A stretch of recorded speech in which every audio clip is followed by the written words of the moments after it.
Hello students, हम लोग वास्तविक संख्याएं यानी कि रियल नंबर्स के बारे में बहुत ही अच्छे तरीके से समझ चुके हैं। हम लोग जानते हैं कि वे संख्याएं जिनका वास्तविक मान होता है और जिन्हें संख्या रेखा पर प्रदर्शित किया जा सकता है वास्तविक संख्याएं कहलाती हैं। वास्तविक संख्याएं दो प्रकार की होती है।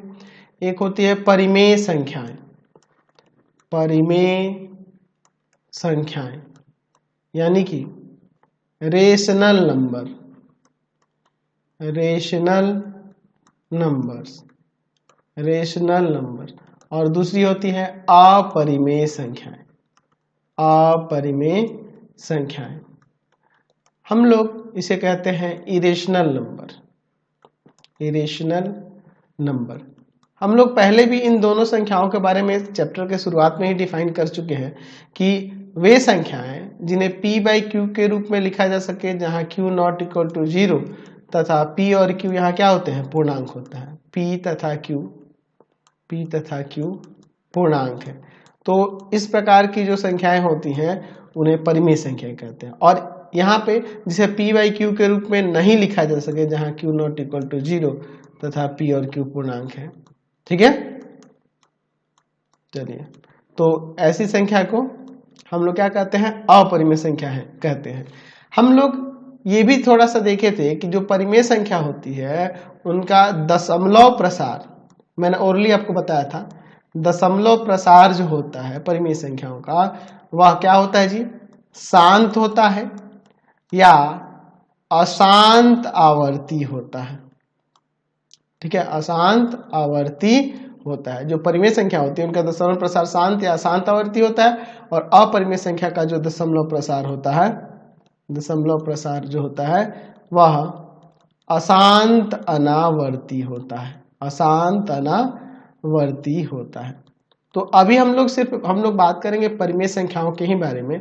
ठीक है, अपरिमेय संख्या के बारे में हम लोग नेक्स्ट वीडियो में देखेंगे। ठीक है, और उनके दशमलव प्रसार के बारे में भी समझेंगे। तो देखिए, जो परिमेय संख्या होती है, जैसे मैं यहाँ पे उदाहरण लेता हूँ, 1/7 ले लिया, दूसरा मैंने यहाँ पे 1/8 ले लिया। ठीक है, इन दोनों उदाहरण में हमें क्या देखने को मिल रहा है, अगर मैं यहाँ पे भाग की क्रिया करूंगा तो देखिए क्या होगा, 0.0, 7 एकम 7, 3 आएगा 0, 7 चौक 28, 2 आएगा 0, 7 दूना 14, 6 आएगा 0, 7 अट्ठे 56, 4 आएगा 0, 7 पंजे 35, 5 आएगा 0, और 7 सते 49, 7 सते 49, यहाँ पर फिर 1 आ जाएगा। ठीक है, अब फिर यही रिपीट होते जाएगा, तो यही बार बार आते रहेगा, यानी कि 0.142857, फिर 1.142857, फिर 1.142857, ऐसे ही ये रिपीट होते रहेगा। तो इस तरह का जो दशमलव प्रसार कहलाता है वो क्या कहलाता है, अशांत आवर्ती कहलाता है। एक पीरियड के बाद ये रिपीट हो रहा है, इसलिए अशांत आवर्ती कहते हैं।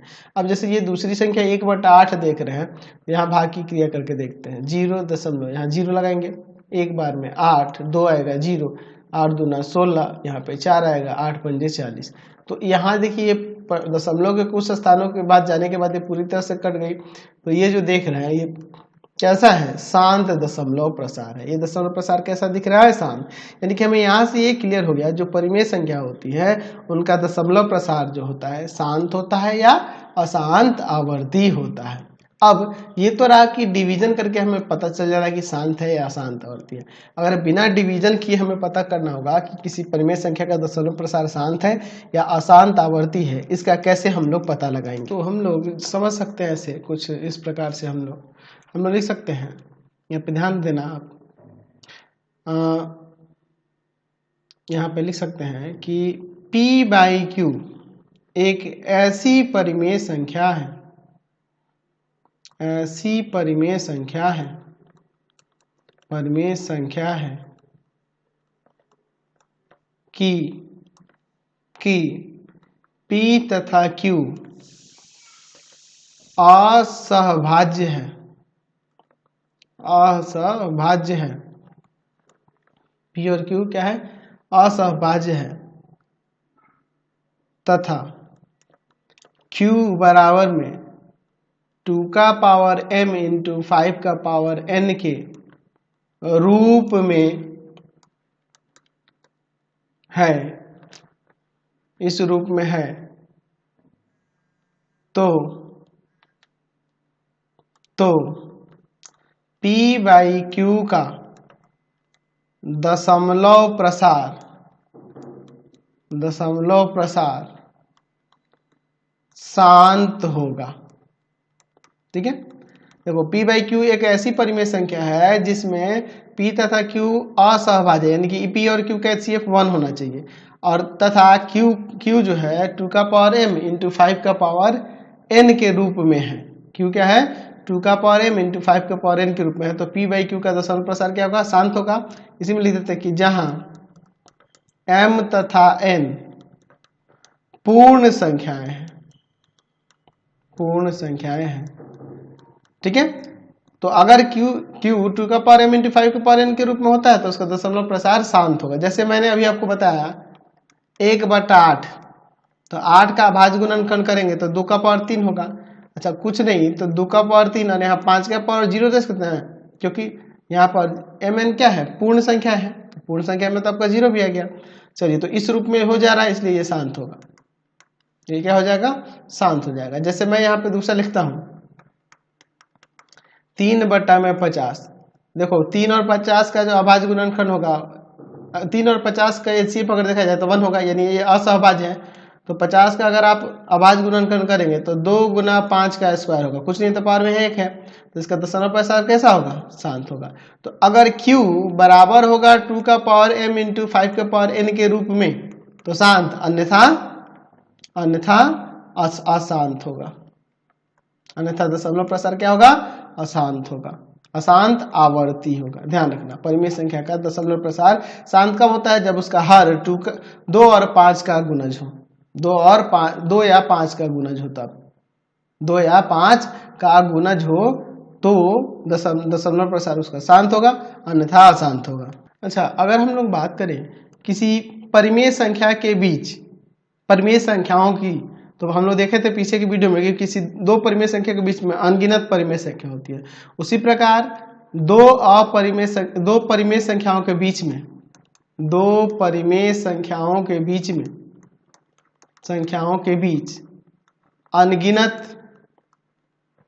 अनगिनत अपरिमेय संख्याएं भी होती हैं। अपरिमेय संख्याएं होती हैं। ठीक है, अनगिनत अपरिमेय संख्याएं होती हैं। जैसे अगर मैं कहूं कि 2 और 3 के बीच में अपरिमेय संख्या बताइए, तो हम लोग अशांत अनावर्ती संख्याएं लिख देंगे। 2.1 0 0 1 0 0 1 4 को 0 ऐसे करके 2.2 0 0 2 0 0 2 4 को 0, मतलब ऐसा लिखेंगे ना कि वो अशांत अनावर्ती। देखिए 2.21 2 1 1 2 1 1 2 4 को 1 ऐसे करके, मतलब अशांत अनावर्ती, ना तो कभी कटे और ना कभी रिपीट करे, ऐसा वो दशमलव प्रसार दिखना चाहिए। ठीक है, तो अगर मान लीजिए आपके पास कह दे कि दो परिमेय संख्याओं के बीच में एक अपरिमेय संख्या निकालने के लिए, तो जब एक अपरिमेय संख्या निकालनी हो, मान लो कह दे कि A तथा B दो परिमेय संख्याओं के बीच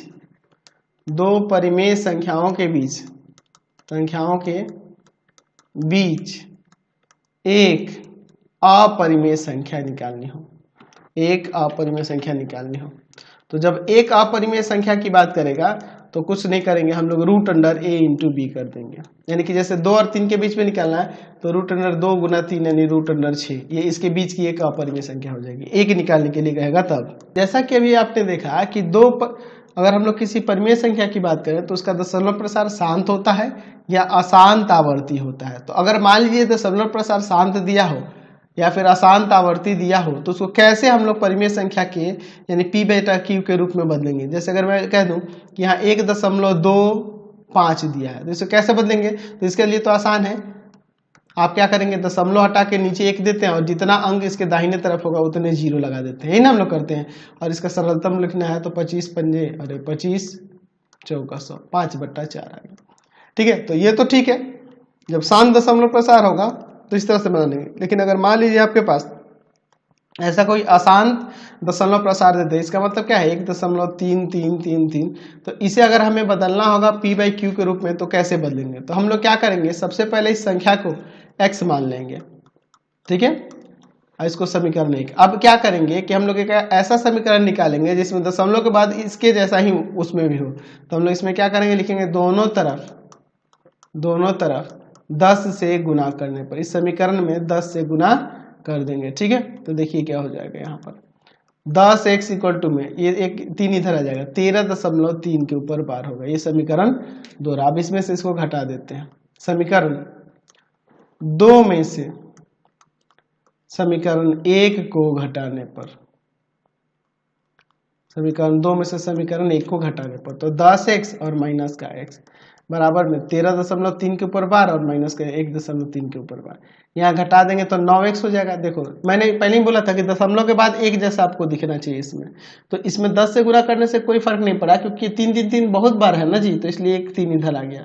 यहाँ घटा देंगे 12, इसको ले जाएंगे भाग में तो आ जाएगा 12/9, कट जाएगा 3 3 9, 3 4 12, 4/3 जो होगा इसे p/q के बदलने में आएगा। इसे एक और तरीके से बदल सकते हैं, जैसे जहाँ पे दशमलव है ना उसकी जगह पे प्लस दे दो और जितने संख्याओं के बार ऊपर बार होगा उतना बार नीचे 9 लगेंगे। तो एक संख्या 3 के ऊपर बार है इसलिए एक बार नीचे 9 लगे। इसे काट देते हैं, 3 से 3 से 9, यहाँ से 3 एलसीएम होगा 3 + 1, यहाँ पे भी देखो 4/3 आ गया।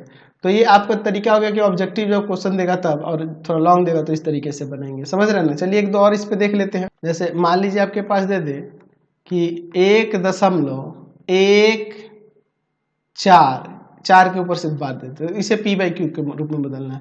तो हम लोग क्या करेंगे, मान लेंगे x बराबर में 1.14 के ऊपर बार, ये समीकरण 1। अब लिखेंगे दोनों तरफ 10 से गुना करने पर। अब कहोगे कि सर 10 से क्यों करें, 100 से क्यों नहीं करें?